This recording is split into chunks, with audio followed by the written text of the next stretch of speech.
I just had a quick question to go back to the issue of the executive remuneration contracts. What stance does the IPC have about using Section 74 of the GIP Act to redact the personal information that would be included in that executive contract, rather than, to prevent an overriding public interest against disclosure, rather than not disclosing the contract in its entirety simply because it contains a little bit of personal information? That would be the position we would support. Yeah. The default position is that information is available unless there's an overriding public interest. How can you address it? One of the methods is to redact. So as a general comment, certainly that's the case. Because again, keeping in mind the default is that it's out. What can you do to make it carefully and sensibly and in the public interest be released? So redacting is an obvious way to address that. But is there any sort of scrutiny as far as the extent of the redaction when someone is aggrieved by a decision to redact information in the first place?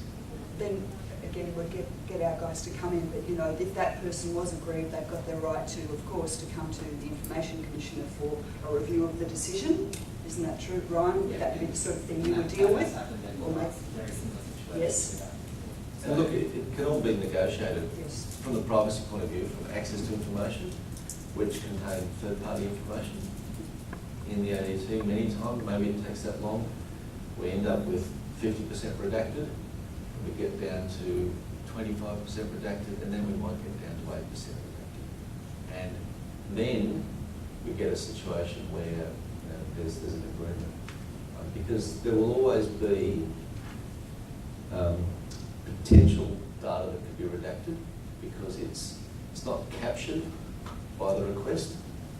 Now, I know under GIP you can bring a document into existence, you could under FOI to respond to it, but often it's more transparent to give out the original documents and maybe redact the relevant information.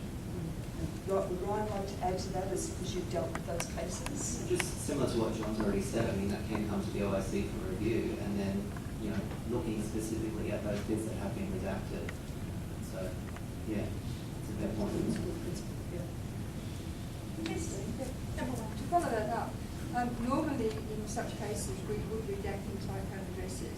That would be a normal practice for most releases of information where that was part of, for example, an email chain. Yes. Now, in the case of the Vice-Chancellor, where the home address is actually the premises provided by the university as part of the information package, would that still be regarded as being public or personal information? Because it's connected with their job. I took it as public, yeah. The bits I redacted were the bits about which schools the kids were going to. Yeah. I think you'd have to have something like what Mr. Obama probably, well, he doesn't have, he lives in the White House, doesn't he? There'd have to be some secrecy provision that would apply.